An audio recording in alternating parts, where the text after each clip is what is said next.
इस संदेश में हमने समझाकर बताया कि कैसे प्रभु यीशु मसीह ने नई वाचा स्थापित की और नई वाचा की मानसिकता बढ़ाने का महत्व हमने समझाया है कि स्मरण करें और खुद को याद दिलाएं कि प्रभु यीशु मसीह ने हमारे लिए क्या किया है। क्रूस पर उसकी मृत्यु के द्वारा और उसका दुख उठाना, उसका गाढ़ा जाना और उसका पुनरुत्थान यानी मुर्दों में से उसका जी उठना, जैसे हम इन 3 दिनों का अध्ययन करते हैं। अब अवश्य ही हम पूरे साल भर क्रूस के बारे में तो नहीं सोचते हैं और प्रतिदिन हम उस ज्योति में जीते हैं जो मसीह ने हमारे लिए किया है। उसकी मृत्यु, गाड़े जाने और जी उठने के द्वारा हम जीते हैं। लेकिन हमेशा अच्छा है कि हम कुछ ऐसे दिन समर्पित कर दें कि हम गौर करते जाएं, चर्चा करें और खुद को याद दिलाएं कि हमारे लिए क्रूस पर जो किया उसके लिए हम परमेश्वर को धन्यवाद दें। हम आप सभी का स्वागत करते हैं जो खासकर हमारे साथ पहली बार जुड़े हैं। हमारे साथ इस ऑनलाइन इस सभा में आपका स्वागत है। आपका स्वागत है। लाइव चैट में आप हमारे साथ बातचीत कर सकते हैं। आपका स्वागत है कि आप अपना नाम और प्रार्थना निवेदन भेजिए, हम आपके लिए प्रार्थना करेंगे। साथ ही हमारे चर्च की वेबसाइट के बारे में आपको बता दूं, apcwo.org। इस पर बहुत से मुफ्त स्रोत, संदेश और किताबें हैं, ये उपलब्ध हैं। आप इसका उपयोग कीजिए। और साथ ही हमारा YouTube चैनल, जिसका शायद अभी आप उपयोग कर रहे हैं, और यहाँ पर बहुत से स्रोत उपलब्ध हैं। अगर आप दिलचस्पी लेते हैं तो सब्सक्राइब कर सकते हैं इस YouTube चैनल में। अब आज यहाँ पर इस गुड फ्राइडे की सभा में हम प्रभु की मेज़ में जुड़ जाएंगे। इस सभा के अंत में हम आपको प्रोत्साहित करते हैं कि आप रोटी और ग्रेप जूस तैयार रखिए, और अगर ऐसी परिस्थिति में ग्रेप जूस नहीं है, लॉकडाउन में ग्रेप जूस पाना मुश्किल होगा, तो आप पानी भी ले सकते हैं। रोटी और पानी लेकर आप मेज़ पर रखिए और तैयार हो जाइए कि हम एक साथ मिलकर प्रभु के मेज़ में जुड़ सकें। हम सभा के अंत में कुछ निर्देश देंगे, एक साथ प्रार्थना करेंगे, हम एक साथ मिलकर इसमें सहभागी होंगे और अपेक्षा करेंगे कि जैसा हम ऐसा करते हैं प्रभु हमारे दिल में काम करें। अब जानते हैं इस समय में, यानी इन 3 सभाओं में, रविवार 5 अप्रैल और फिर शुक्रवार 10 अप्रैल के दिन और फिर 12 अप्रैल जो पुनरुत्थान का रविवार है, इन 3 सभाओं में हम चर्चा कर रहे हैं लहू की वाचा के बारे में। तो हमने शुरू किया रविवार के दिन 5 अप्रैल को, ताकि हम बुनियाद रख सके, कुछ पृष्ठभूमि, कि हम बाइबल से वाचा के अर्थ को यहाँ पर अच्छे से समझ सके। यानी सच में बाइबल की जो वाचा है वो तो ये तो मजबूत, अटल, ऐसी ये प्रतिज्ञाएं जो परमेश्वर ने हमसे की हैं, ये उसका समर्पण है, ये सहमति है, जिसके लिए वो हमें न्योता देते हैं कि हम उसमें प्रवेश करें, कि वाचा में हम परमेश्वर के साथ जुड़ जाएं। और इसलिए हमने इसकी थोड़ी पृष्ठभूमि देखी हमारे 5 अप्रैल के संदेश में, रविवार की सभा में। अगर आप इसे चूक गए हैं तो निश्चय आप इसे देख सकते हैं। और आज हम यही करेंगे कि हम और आगे बढ़ते जाएंगे। लहू की वाचा के बारे में हमारी समझ में हम आगे बढ़ेंगे और खास करके नई वाचा के बारे में चर्चा करेंगे। लेकिन इसमें आगे बढ़ने के पहले मैं जोर देना चाहता हूं कि ये हमारे लिए कितना महत्वपूर्ण है कि विश्वासी के नाते सच्चाई को जाने, इसमें स्थापित हो इस लहू की वाचा में। देखिए, जब हम वाचा के बारे में कहते हैं, ये ऐसे नहीं कि शायद हो सकता है, लेकिन हो सकता है इसमें इस तरह का संबंध हो, ऐसा नहीं। जब आप और मैं ये जानते हैं कि हम परमेश्वर के साथ वाचा के संबंध में हैं, हम जानते हैं कि ये तो निश्चित है। जब परमेश्वर प्रतिज्ञा करते हैं तो ऐसा नहीं कि शायद या फिर हो सकता है, नहीं, ये वाचा है। इसका मतलब है ये हो चुका है, वो उसके लिए पूरी तरह से समर्पित हैं। ये 100%। इसलिए जब हम बाइबल पढ़ते हैं, हम इसे एक अच्छी किताब के रूप में नहीं पढ़ते हैं। नहीं, बाइबल तो परमेश्वर की वाचा है। इसे कहते हैं पुरानी वाचा और नई वाचा। ये वाचा की पुस्तक है और ये तो परमेश्वर की वाचा को दिखाती है जो हमसे की गई है। ये मजबूत प्रतिज्ञा है, ये मजबूत समर्पण है जो उसने किया है। यानी बाइबल में हर एक जो प्रतिज्ञा हम पढ़ते हैं, ये वाचा की प्रतिज्ञा है। ये ऐसी है जिसे परमेश्वर जरूर पूरी करेंगे। उसने कहा, मैं अपनी वाचा नहीं तोड़ूंगा और जो मेरे मुंह से निकला है उसे मैं कभी नहीं बदलूंगा। और हमने पिछले रविवार को पुराने नियम से देखा कि ये लोग जो परमेश्वर के साथ वाचा में हैं, वो इस वाचा के आधार पर अपना जीवन जिए हैं। जब दाऊद गोलियत का सामना करने निकला तो परमेश्वर के साथ की वाचा के आधार पर निकला। उसने जाना कि वो पलिश्ती तो खतना रहित है, उसकी दाऊद के जैसे परमेश्वर के साथ वाचा नहीं। तो उसने परमेश्वर से पूरी अपेक्षा की कि वो उसे विजय देंगे। इसमें यदि या शायद नहीं था। ये शायद हो जाए, चलो मैं कोशिश करता हूं, ऐसी बात नहीं थी। दाऊद ने कहा कि आज के दिन परमेश्वर तुझे मेरे हाथ में सौंप देगा। वो इतना भरोसा कैसे रख सकता था? क्योंकि वो वाचा को जानता था, वो वाचा समझता था। और नए नियम के विश्वासी होने के नाते हमें इसी में आना है। हम में से बहुत से लोग प्रभु से प्रेम करते हैं, बहुत ही गंभीर हैं, लेकिन हमारे पास परमेश्वर के वचन की समझ और प्रकाशन नहीं है। और परमेश्वर ने कहा, मेरे लोग ज्ञान की कमी के कारण नाश होते हैं। मेरे लोग तो बंधुआई में चले जाते हैं क्योंकि उनके पास ज्ञान नहीं है, क्योंकि वो समझते नहीं है, सच्चाई को नहीं जानते हैं, परमेश्वर की हमारे साथ की वाचा को नहीं समझते। हम बहुत निचला जीवन जीते हैं, जो प्रभु चाहते हैं उससे बहुत नीचे। अगर हम अपना जीवन केवल वाचा के आधार पर जीना शुरू कर देते हैं तो हम भरोसे के साथ में चलेंगे और हम हर एक परिस्थिति में बड़ी शाश्वती के साथ में चलते जाएंगे। जब जीवन की परिस्थिति का सामना करते हैं, जिंदगी में हमारे विरुद्ध में बहुत कुछ आता है, यानी तूफान होंगे और क्लेश होगा, चुनौतियां होगी, ये सब जिंदगी का भाग है। लेकिन वाचा के व्यक्ति के रूप में इसका सामना करेंगे, ऐसे व्यक्ति के रूप में जो जानते हैं कि परमेश्वर के साथ उनकी लहू की वाचा है,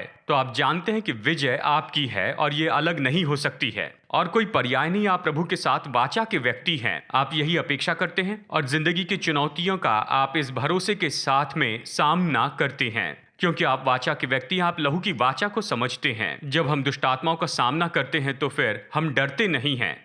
शैतान चाहे हमारे विरुद्ध में कुछ भी क्यों न कर ले, हम जानते हैं कि लहू की वाचा में हमारे सौभाग्य क्या हैं। हम जानते हैं हम परमेश्वर के साथ लहू की वाचा में ऐसा संबंध है जिसे परमेश्वर ने कभी नहीं त्यागा है। हम शत्रु का सामना करते ये जानते हुए कि सर्वशक्तिमान परमेश्वर के साथ हमारी लहू की वाचा है। और जैसे हम परमेश्वर के पास जाते हैं तो ये जानते हुए जाते हैं कि हमारी लहू की वाचा है। हम महापवित्र स्थान में आते हैं बड़े हियाव के साथ प्रभु यीशु मसीह के लहू के कारण ही। यह हमें भरोसा देता है, परमेश्वर की उपस्थिति में जाने के लिए भरोसा देता है। इसलिए लहू की वाचा को जानना और समझना विश्वासी के जीवन के लिए बहुत महत्वपूर्ण है कि हम विजयी जीवन जिए, हम अपने प्रतिदिन के जीवन में सफलता पाए। इसी के बारे में हम यहाँ सिखा रहे हैं, लहू की वाचा के बारे में।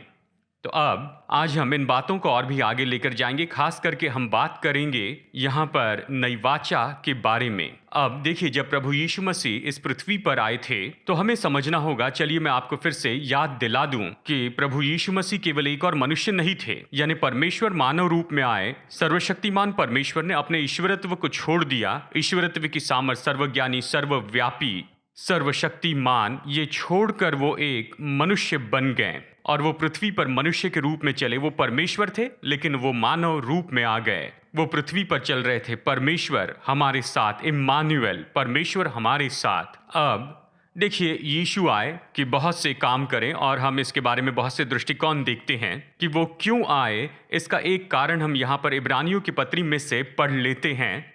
इब्रानियों अध्याय 10 वचन 9 वचन कहता है, फिर ये भी कहता है, देख मैं आ गया हूं ताकि तेरी इच्छा पूरी करूं परमेश्वर। अतः वो पहले को उठा देता है ताकि दूसरे को नियुक्त करे।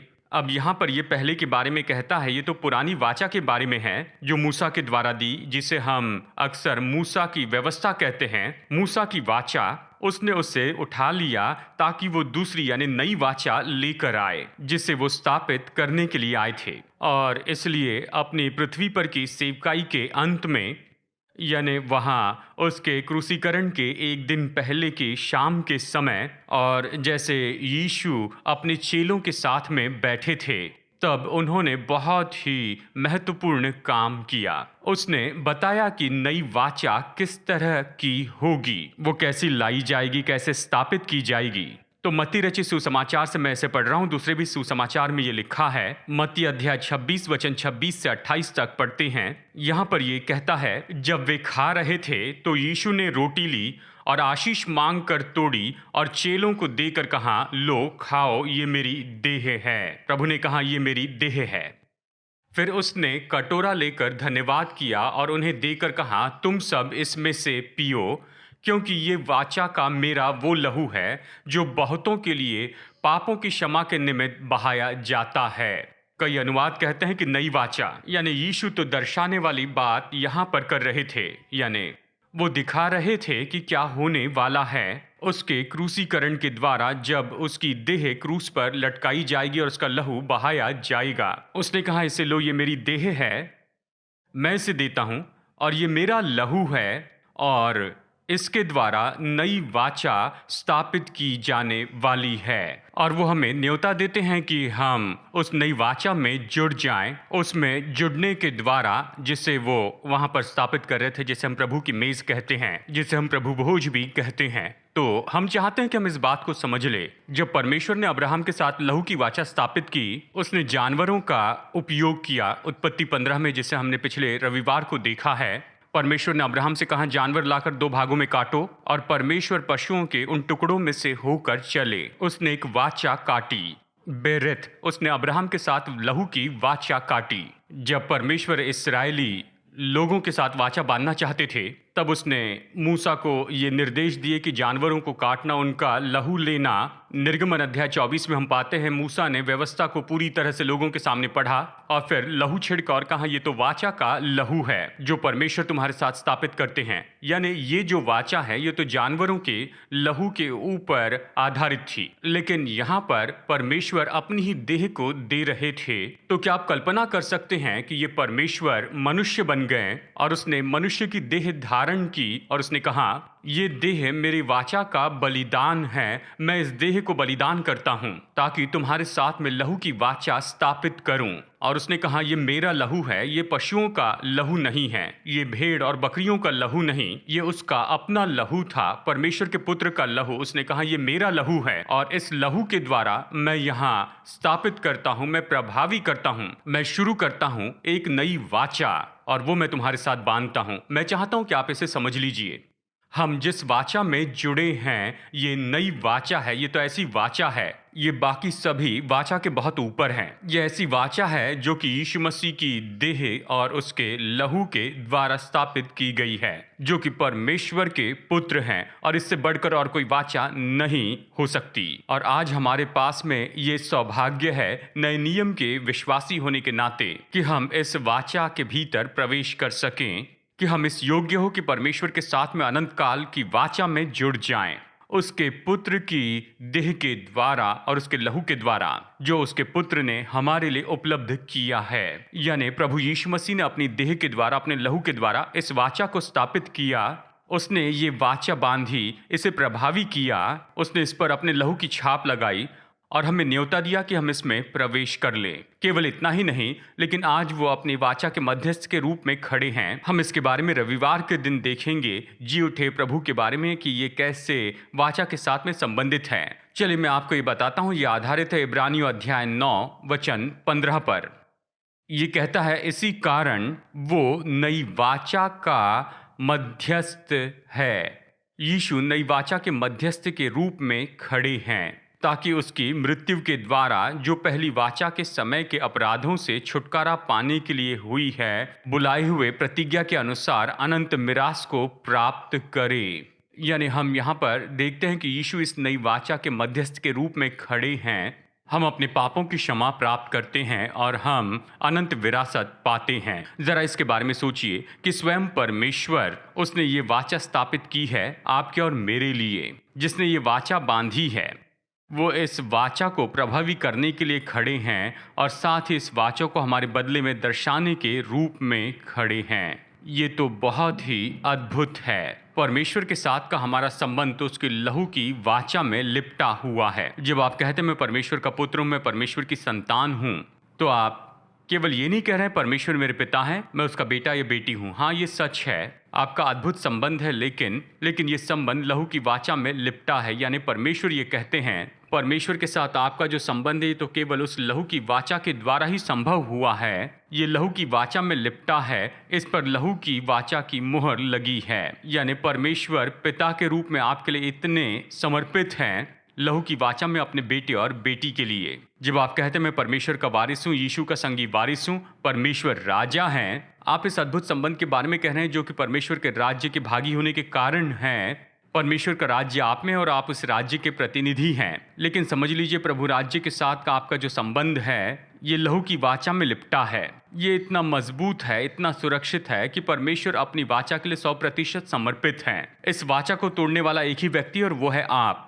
प्रभु इस वाचा से दूर नहीं जाएंगे। ये ऐसी वाचा है जो कि बनी है उसके पुत्र यीशु के लहू और देह के द्वारा।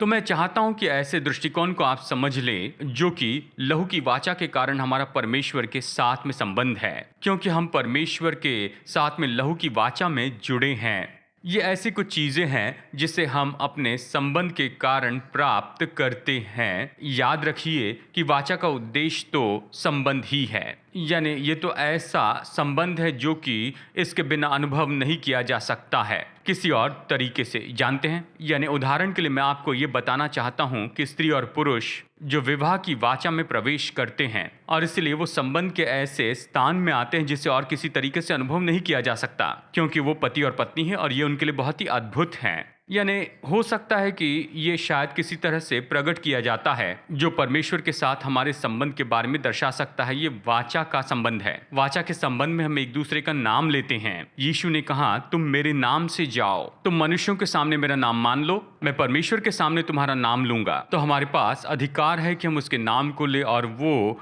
हमारा नाम उसके पिता के सामने लेगा। परमेश्वर के साथ के हमारे इस वाचा के संबंध में, यानी यहाँ पर एकता है, एक सूत्र है हमारे संबंध में, यहाँ पर नज़दीकी है। उसने कहा तुम मुझ में बने रहो, मैं तुम में बना रहूँगा। परमेश्वर के साथ के हमारे संबंध में एकता है। यहाँ पर लक्ष्य और उद्देश्य की सामान्य समझ है। पौलुस कहता है अब मैं नहीं लेकिन मसीह जो मुझ में जीवित है वो मुझ में रहता है, और जो कुछ मेरा है वो दूसरे का भी है। हम तो मसीह के साथ संगी वारिस बनाए गए हैं, यानी जो कुछ भी उसका है हम उसमें भागी होते हैं। यानी यहाँ आपसी सहमति है। अगर किसी एक की कमजोरी है वहां दूसरे का बल काम में आता है। यानी सच में इस वाचा में जो परमेश्वर के साथ में है, सर्वशक्तिमान प्रभु के साथ, यही सब कुछ है और हम कुछ भी नहीं है। हम परमेश्वर के साथ में समर्पण में आते हैं और जो कुछ उसका है वह हमारे लिए उपलब्ध होता है। जैसे हमने कहा हमारे इस सीरीज के पहले भाग में हमने कहा कि यहोवा, यानी उसने अपने नाम में सब कुछ प्रकट किया है। उसने कहा है कि मैं यहोवा राफा हूँ,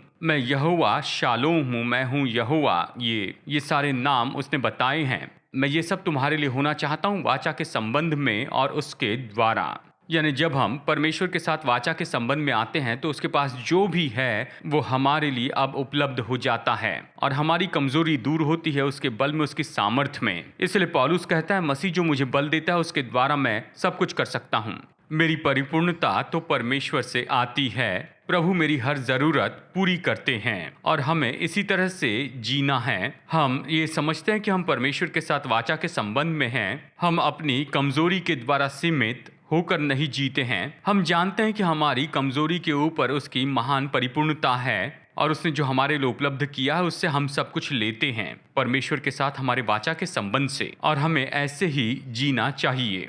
और अब मैं इस नई वाचा के बारे में बताना चाहता हूं जिसके बारे में यीशु ने कहा है। नया नियम इसके बारे में बहुत कुछ सिखाता है। इस नई वाचा के बारे में मैं कुछ मुख्य बातें बता दूं और मैं प्रोत्साहित करता हूं कि ऐसे लोगों के रूप में जिए जो परमेश्वर के साथ लहू की वाचा में जुड़े हैं। इस नई वाचा में जो कि बाकी सभी वाचा से बहुत ही उत्तम है, जो कि वचन में हमारे लिए लिखी गई है। और देखिए ये तो लहू की वाचा है जो परमेश्वर के साथ हमारी है उसके पुत्र के द्वारा।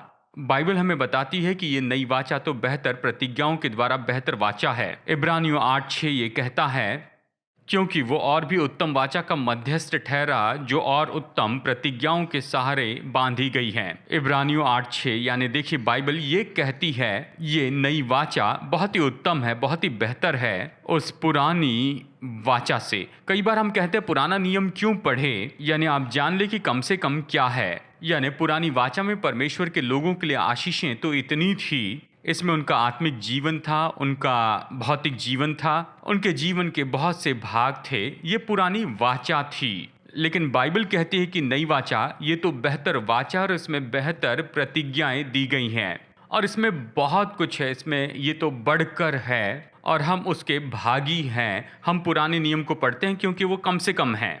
हमें उसके ऊपर रहना है, इसे समझना है, उससे भी ऊपर रहना है। क्योंकि हम नई वाचा के भागी हैं। और नई वाचा तो निश्चय ही अनुग्रह की वाचा है, जहाँ काम पूरा हुआ। अब देखिए, पुरानी वाचा में लोगों को काम करना पड़ता था, लेकिन नई वाचा अनुग्रह की वाचा है। परमेश्वर ने कहा, मैंने काम पूरा किया, मैंने तुम्हारे लिए इसे उपलब्ध किया है, तुम्हें बस इसमें चलना है, इसे ले लेना है। बाइबल कहते हैं हम सारी आत्मिक आशीषों से आशीषित हैं स्वर्गीय स्थानों में यीशु के द्वारा। तो समझ लीजिए, यह अनुग्रह की वाचा है, कामों से नहीं है। नई वाचा तो और भी महिमा में वाचा है। हम इसके बारे में पढ़ते हैं दूसरा कुरिन्थियों 3:5-11 में। ये और महिमा में वाचा है, ये तो आत्मा के काम की वाचा है। और इसलिए कि हम तो नई वाचा में हैं। नई वाचा में परमेश्वर की हर एक संतान, उनमें आत्मा का काम है। देखिए, पुरानी वाचा में केवल भविष्यवक्ता, राजा और याजक ही पवित्र आत्मा के काम का अनुभव कर सकते थे। नई वाचा में परमेश्वर की हर संतान आत्मा के काम का अनुभव करते हैं। बाइबल कहती है कि आत्मा का काम तो और भी ज्यादा महिमा में सेवकाई है, यानी हम पुरानी वाचा से ज्यादा प्रगटीकरण की अपेक्षा कर सकते हैं। परमेश्वर की महिमा के प्रगटीकरण है, यानी आप पुरानी वाचा में जो भी देखते हैं वो चमत्कार और वो महान काम हमारे पास उससे भी बढ़कर के लिए पहुंच है। और हमें इसी के लिए आगे बढ़ना है, कहना है, प्रभु यदि एलिया ने इसे किया, यदि एलीशा ने इसे किया है, यदि मूसा ने इसे किया है, तो प्रभु नई वाचा में हम इससे महान देखना चाहते हैं, क्योंकि नई वाचा में हमारे पास और भी ज्यादा महिमामय सेवकाई है। अब देखिए, नई वाचा में जो छाप है और जो चिन्ह है, चलिए छाप के बारे में कहें, जो नई वाचा में आपके पास है, यानी आपका हृदय नया बनाया गया, आप नई सृष्टि बन गए हैं। यानी हम देखते हैं कि अब्राहम की जो वाचा थी उसमें खतना दिया गया था, उस वाचा के छाप के रूप में दिया गया था। और अब नई वाचा में ये तो बदल गया है, ये तो हमारे हृदय का खतना है। इसका मतलब है कि आपका हृदय नया बनाया गया। हम इसे देखते हैं गलातियों में, यहाँ अध्याय 6:15 में ये कहता है, क्योंकि मसीह यीशु में न खतना और न खतना रहित कुछ है, परंतु नई सृष्टि है। यही तो होता है, आप नई सृष्टि बनाए जाते हैं। ये छाप है इस नई वाचा की। और नई वाचा का चिन्ह तो प्रभु की मेज है। जब भी हम प्रभु की मेज का उत्सव मनाते हैं, ये चिन्ह है, और ये तो इस सच्चाई को दिखाना है कि हम परमेश्वर के साथ वाचा में हैं। जब स्त्री और पुरुष विवाह करते हैं तो चिन्ह होता है, ये टोकन होता है। ये उंगली में पहनी गई रिंग है, ये टोकन है जो उन्हें याद दिलाता है। और ये मानो बाकी सभी से ये कहना है कि मैं शादीशुदा हूँ, मैं किसी और का हूँ। इसी तरह से हम प्रभु की मेज का उत्सव मनाते हैं, ये तो चिन्ह है। पौलुस कहता है कि हम प्रभु यीशु की मृत्यु की घोषणा करते हैं। प्रभु की मृत्यु क्या है? उसने कहा, इस देह में, इस लहू में मैं नई वाचा स्थापित करता हूँ। जब भी हम प्रभु की मेज में शामिल होते हैं तो फिर हम घोषित करते हैं कि हम सर्वशक्तिमान प्रभु के साथ लहू की वाचा में हैं। और इसलिए ये इतना सामर्थी है, जब आप रोटी खाते हैं, कटोरे में से जूस पीते हैं, तो हम ये कहते हैं कि हम परमेश्वर के साथ वाचा में जुड़े हैं। परमेश्वर हमारी ओर से हैं और वो तो हमारे लिए है। और उसने वाचा में जो भी प्रतिज्ञा की है वो मेरी है, कोई इसे रोक नहीं सकता है। क्योंकि परमेश्वर ने जब वो वाचा बांधते हैं तो वो उसके लिए 100% समर्पित हैं। वो परमेश्वर है, वो तो वाचा के परमेश्वर हैं। वो पूरी तरह समर्पित है। आपको संदेह करना नहीं है, क्या प्रभु मेरे लिए हैं, क्या वो नियंत्रण करेंगे, क्या वो मेरे साथ में रहेंगे। आपको चिंता नहीं करनी है, आप में कुछ भी संदेह न होने पाए, क्योंकि आप परमेश्वर के साथ लहू की वाचा में हैं। और जब भी आप प्रभु भोज में शामिल होते हैं तो आप घोषणा करते हैं। ये तो एक चिन्ह है, ये तो गवाही है। ये परमेश्वर को याद दिलाना है, प्रभु मैं आपके साथ वाचा में हूँ। ये तो चिन्ह है, घोषणा है बाकी सभी लोगों के सामने, मैं परमेश्वर के साथ लहू की वाचा में हूँ। इसलिए प्रभु की मेज महत्वपूर्ण है। और आज सभा के अंत में हम यही तो करने वाले हैं। हम जुड़ जाएंगे प्रभु की मेज में, हम ये चिन्ह की घोषणा करेंगे कि हमारी लहू की वाचा है परमेश्वर के साथ और एक दूसरे के साथ। तो चलिए देखते हैं हमारी इस नई वाचा के लाभ या इसकी आशीषें क्या हैं। मसीह में नई वाचा के कारण हमारे पास नई पहचान है। परमेश्वर ने अब्राहम को नई पहचान दी, उसका नाम बदल दिया। हमारी मसीह यीशु में नई पहचान है और हमें समझना होगा, हम जो कुछ भी मसीह यीशु में हैं, ये तो केवल इस नई वाचा के कारण ही संभव हो सका है जो हमारी उसके साथ में है। एक और बात मैं यहाँ पर बताना चाहता हूँ। पुरानी वाचा में परमेश्वर ने अपने लोगों से कहा कि वो जुड़ जाएं ऐसे पर्वों में और हमेशा करने वाले बलिदानों में। और ये तो निरंतर उनका परमेश्वर के साथ के वाचा के जीवन को दर्शाने वाला था।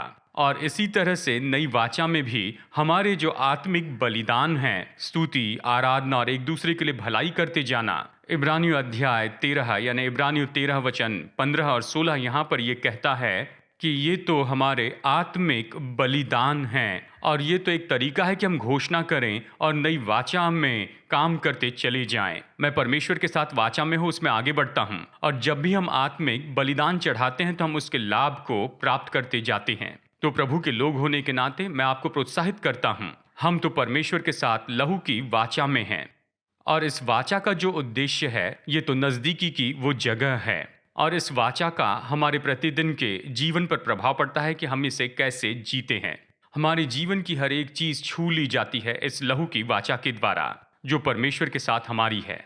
और मैं आपको यहाँ प्रोत्साहित करना चाहता हूँ कि आप नई वाचा की ये मानसिकता रखते जाएं। देखिए, हम में से बहुत से लोग जो नया जन्म पाए हैं, यीशु से प्रेम करते हैं, लेकिन हम अपने साथ लिए चलते हैं, जिसे हम कहते हैं पुरानी वाचा की मानसिकता को लिए चलते हैं। मतलब हम सोचते हैं परमेश्वर के साथ हमारा संबंध कामों पर आधारित है। हमें यह समझना होगा कि ये जो संबंध है, ये तो आधारित है इस लहू की वाचा पर जो हमारी परमेश्वर के साथ में है। चलिए यहाँ से मैं आपको जल्दी बताऊं। मैं आपको बताना चाहता हूं कि कैसे हम नई वाचा के लोगों के रूप में रह सकते हैं। जैसे मैंने आपको पहले बताया, पुरानी वाचा व्यवस्था पर आधारित थी, तो नई वाचा अनुग्रह पर आधारित है। पुरानी वाचा दोष भावना लाती थी, तो नई वाचा धार्मिकता लाती है। हमें परमेश्वर की धार्मिकता के बारे में सचेत लोग होना चाहिए। आप अगर दोष भावना में निरंतर जीते हैं, कहते हैं प्रभु मैं अयोग्य हूँ, प्रभु में परिपूर्ण नहीं, तो आप पुरानी वाचा की मानसिकता में जी रहे हैं। वो दोष भावना है। नई वाचा की मानसिकता तो धार्मिकता की है। प्रभु मैं स्वीकार करता हूँ कि मैं आपकी आंखों में धर्मी हूँ, मैं स्वीकार करता हूँ, मुझे कुछ कमाना नहीं है, बस इस सच्चाई को स्वीकार कर लेना है।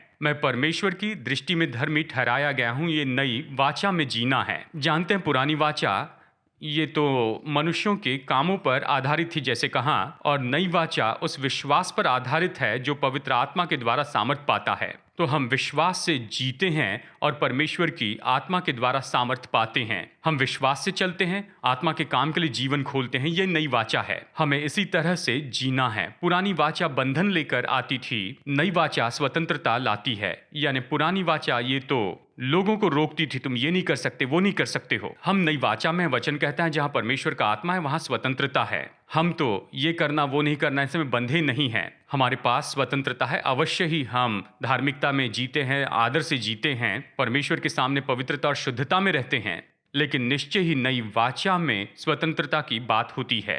पुरानी वाचा में हम जानते हैं कि पुरानी वाचा में निरंतर लोगों को बलिदान करते जाना पड़ता था, लेकिन नई वाचा में बलिदान तो एक बार सदा के लिए कर दिया गया है और हम उसमें विश्राम करते हैं। हम परमेश्वर से कुछ पाने के लिए कुछ बलिदान नहीं करते हैं। हम क्रूस पर मसीह के पूरे किए गए काम में विश्राम से रहते हैं और यही नई वाचा के व्यक्ति के रूप में जीना है। और मैं आपको याद दिला दूं, नई वाचा में परमेश्वर ने कहा तुम मेरी निज प्रजा हो, आप उसके विशेष लोग हैं। आप समझ लीजिए कि आज परमेश्वर आपको देखते हैं, वो आपको अपने निज प्रजा के रूप में देखते हैं, क्योंकि आप उसके साथ में लहू की वाचा में जुड़े हैं। परमेश्वर आपको ऐसे देखते हैं। तो आप इस तरह से जानते हुए चले कि मैं परमेश्वर के लिए बहुत ही विशेष हूँ, क्योंकि मैं परमेश्वर के साथ लहू की वाचा में हूँ। मैंने चुनाव किया है कि मैं इस वाचा में प्रवेश करूँ और अपने आप को इस लहू की वाचा में परमेश्वर से जोड़ दूँ। और इसलिए मैं विशेष हूँ क्योंकि मैं परमेश्वर के साथ वाचा में हूँ। हम राजा हैं और याजक हैं अपने परमेश्वर के लिए, वचन हमें बताता है। और हम इस प्रयोजन और इस नई वाचा की आशीष में चलते हैं जो हमारी परमेश्वर के साथ है। मैं आपको प्रोत्साहित करूं, देखिए आत्मिक आशीषें आपकी हैं और बाइबल की हर एक प्रतिज्ञा तो आपकी है और लहू की वाचा उन सब के पीछे खड़ी है। और इसीलिए पौलुस लिखता है कि उसमें परमेश्वर की सारी प्रतिज्ञाएं तो हाँ और आमीन में हैं, परमेश्वर की महिमा के लिए, ताकि हम परमेश्वर को महिमा दें, हम परमेश्वर के लिए महिमा लाए परमेश्वर की प्रतिज्ञाओं द्वारा। बाइबल कहती परमेश्वर ने हमें ऐसी महान प्रतिज्ञाएं दी हैं, बहुमूल्य प्रतिज्ञाएं दी हैं कि इनके द्वारा हम परमेश्वर के ईश्वरीय स्वभाव में सहभागी हो और संसार की अभिलाषा से हम बच सके। परमेश्वर ने हमें ये प्रतिज्ञाएं दी है और हर एक प्रतिज्ञा इस लहू के वाचा के साथ है। आप इसे लीजिए, कहिए प्रभु ये तो मेरे लिए है। जब हम पुराना नियम पढ़ते हैं तो याद रखिए ये सबसे कम है। पुराने नियम की हर एक प्रतिज्ञा जो है वो तो हमारे लिए सबसे कम है। प्रभु यदि ये पुरानी वाचा में दिया गया है, मैं तो इससे भी बेहतर वाचा में हूँ जिसमें उत्तम प्रतिज्ञाएं हैं। मैं इसे चाहता हूं और ये तो सबसे कम है। अपने परिवार के लिए प्रभु की प्रतिज्ञाएं लीजिए, अपने बच्चों के लिए प्रभु की प्रतिज्ञाएं लीजिए, आप अपने हाथों के कामों के लिए प्रभु की प्रतिज्ञाओं को लीजिए, आपके जीवन के हर एक क्षेत्र के लिए प्रभु की प्रतिज्ञाएं लीजिए। प्रभु जी ये ढकी है लहू की वाचा द्वारा, मैं इसे ले लेता हूं, मैं इसमें चलना चाहता हूं। ठीक है, तो अभी हम आगे बढ़ने वाले इस महत्वपूर्ण समय में और हम प्रभु की मेज में यहां पर जुड़ने वाले हैं। जानते हैं मैं जो कुछ भी बता रहा हूं अगर आप समझ गए हैं इस सभा में यहां पर, जबकि हमने वचन से देखा, इसलिए ये प्रभु की जो मेज है ये तो बहुत बहुत सामर्थी है, जिसके बारे में हम कहते हैं कि ये तो चिन्ह है हमारे परमेश्वर के साथ हमारी वाचा का। हम परमेश्वर को स्मरण दिलाते हैं और हम खुद को स्मरण दिलाते हैं। हम एक दूसरे को याद दिलाते हैं मसीह की देह के अंग होने के नाते कि हम सब वाचा के सहभागी हैं। हम परमेश्वर के साथ वाचा में हैं जो परमेश्वर ने अपने पुत्र के द्वारा हमसे बांधी है। साथ ही अंधकार के कामों के सामने हम घोषित करते हैं, जानते हैं कि हम परमेश्वर के साथ वाचा में हैं और जो कुछ उसने क्रूस पर किया ये उसकी वाचा का भाग है। क्रूस पर यीशु ने हमारे पापों को उठाया ताकि हमें क्षमा मिले। क्रूस पर यीशु मसीह ने हमारे बीमारी और रोगों को उठा लिया। बाइबल कहती है कि उसके जो जख्म थे उसके कारण, उसने जो कोड़े खाए उससे हम चंगे हो गए। ये वाचा का भाग है। क्रूस पर जैसे बाइबल कहती है कि हमारी परिपूर्णता का दंड उस पर था, उसके कोड़े खाने से हम चंगे हुए। हमारी परिपूर्णता का दंड, अब परिपूर्णता हमारी, ये शालोम हमारा है। क्रूस के द्वारा ये वाचा का भाग है। परमेश्वर की आशीष अब हमारे जीवन पर है इस वाचा के द्वारा। अब श्राप हटा दिए गए हैं ताकि अब्राहम की आशीष अब हम अन्य जातियों पर यीशु मसीह के द्वारा आए। ये वाचा का भाग है। चंगाई वाचा का भाग है। आपके जीवन पर संपन्नता वाचा का भाग है। आपकी जरूरतों के लिए प्रयोजन वाचा का भाग है। हर एक आशीष तो वाचा का भाग है जो कि परमेश्वर ने आपके लिए उपलब्ध करवाया है। जैसे हम इसमें जुड़ने की तैयारी करते हैं परमेश्वर के साथ कि हमारी लहू की वाचा की हम घोषणा करते हैं और कहते हैं प्रभु इसी वाचा के कारण मुझे जो भी चाहिए उससे अपने जीवन में मैं लेता हूं। शायद आप हमें देख रहे हैं, आपको चंगाई चाहिए, तो कुछ लोगों को अपने जीवन के कुछ क्षेत्र में अलौकिक हस्तक्षेप चाहिए। हर तरह की चुनौतियां हैं और समस्याएं हैं, लेकिन जिस दिन हम इस वाचा के भागी हो जाते हैं, मैं चाहता हूं विश्वास से कहिए परमेश्वर आपने मेरे साथ वाचा बांधी है और आपने कहा है कि आप यहोवा यीरे हैं, यहोवा राफा हैं, आप यहोवा शालोम हैं, आप यही हैं, मैं अपने जीवन में आपको लेता हूं। ये तो सरल प्रार्थना है जैसे आप और मैं ये करते हैं। इसके कारण हमारे जीवन में हम परमेश्वर के कामों को पाएंगे क्योंकि वो विश्वास योग्य परमेश्वर हैं। वो अपनी वाचा के लिए विश्वास योग्य हैं। वो परमेश्वर हैं प्रेमी, करुणा के और दया के। वो ऐसा ही करेंगे। अब प्रभु की मेज में जुड़ने के पहले अगर कोई मुझे देख रहा या सुन रहा है और आपने यीशु मसीह को अपने जीवन में स्वीकार नहीं किया, तो मैं आपको ऐसा करने के लिए न्योता देता हूं। जब आप यीशु को हाँ कहते हैं तो आप यीशु के साथ में इस अद्भुत वाचा के संबंध में प्रवेश करते हैं। यह ऐसा जिसे पैसे से नहीं खरीद सकते हैं। चर्च के रजिस्टर पर दस्तखत करने से आप इसे नहीं पा सकते हैं। आप चर्च में उपस्थित होने से इसे नहीं पाते हैं। यह आपका व्यक्तिगत निर्णय है कि जीवित परमेश्वर प्रभु यीशु पर विश्वास करें। और जब आप ऐसे करते हैं तो परमेश्वर के साथ जीवित संबंध में आते हैं और आप बढ़ते जाते हैं। आप उसे और ज्यादा जानते हैं। ये यात्रा है जो हम सबको करनी है। समय के साथ हम इसे करते हैं, लेकिन ये यात्रा शुरू करते हैं ये निर्णय लेने से, यीशु पर विश्वास करने के द्वारा। इसमें मैं आपकी मदद करना चाहता हूं। मैं सरल प्रार्थना में आपकी अगुवाई करूंगा। इस प्रार्थना में कोई जादू नहीं है, बस मैं आपको प्रार्थना करने में मदद कर रहा हूं।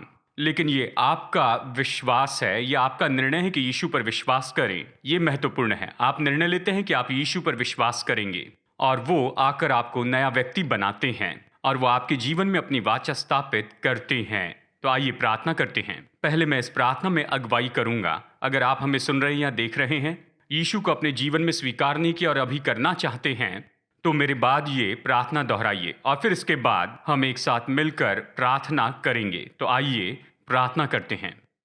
मेरे साथ में से कहिए, अगर पहले कभी नहीं कहा है और अभी आप प्रार्थना करना चाहते हैं तो। प्रभु यीशु मसीह, मैं एक पापी हूं। मैं विश्वास करता हूं आप क्रूस पर मेरे लिए मरे। आपने मेरे पापों के लिए दाम चुकाया। आप गाढ़े गए और फिर से जी उठे और आज भी आप जीवित हैं। मैं आपको स्वीकार करता हूं अपने प्रभु और उद्धारक के रूप में। मदद कीजिए कि मैं आपके और केवल आपके पीछे जिंदगी भर चलता रहूं। यीशु के नाम में यह प्रार्थना करता हूं, आमीन। अगर ऐसा कोई है जिसने ये प्रार्थना मेरे साथ में की है, हम आपसे सुनना चाहते हैं। आप लाइव चैट में टाइप कर सकते हैं या हमें ईमेल भेजिए। हमें ईमेल भेजिए testimony@apcwo.org पर। हम सुनकर बहुत खुश होंगे कि इस सभा में आज आपने ये निर्णय लिया है। आपकी ओर से सुनना हमारे लिए बड़े आनंद की बात होगी। पिता, मैं प्रार्थना करता हूं हर व्यक्ति के लिए, हर परिवार के लिए जो हमें देख रहे हैं। मैं घोषित करता हूं वो सामर्थ, इनके जीवन पर मसीह के पूरे किए गए काम की सामर्थ। मैं घोषित करता हूं कि शैतान इनसे दूर ही रहें, क्योंकि शत्रु के हर एक काम पूरी तरह से नाश किए गए हैं इनके जीवन पर से। मैं घोषित करता हूं विजय और आशीष, क्रूस की वो विजय इनके जीवन पर कहता हूं। प्रभु, परिवार के हर सदस्य को छू लीजिए। परिवार का हर सदस्य एक परिवार के रूप में एक साथ में आए, आपके शालोम, आपकी शांति का अनुभव करें।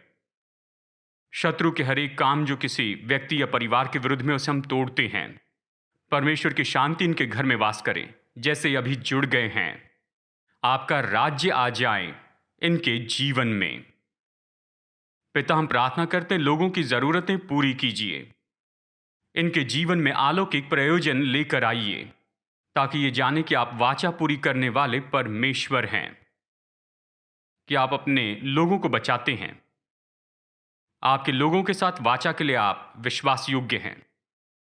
उनके लिए प्रार्थना करता हूं जिन्हें चंगाई चाहिए, इनके शरीर में, इनके मन में, इनकी भावनाओं में, प्रभु यीशु मसीह के नाम में, कि हर एक बीमारी, रोग और हर एक सताव जो इनके मन में और शरीर में है, चले जाए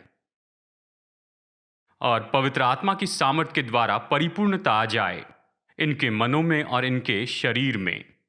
अब मैं इसके लिए आपका धन्यवाद करता हूं पिता, यीशु के नाम में, आमेन, आमेन। आज हमारे साथ में जुड़ने के लिए धन्यवाद कि आप हमारी सभा में जुड़ें और हमारे साथ में वचन को आपने सुना। आने वाले रविवार के दिन 12 अप्रैल के दिन हम लहू की वाचा की ये सीरीज पूरी करेंगे।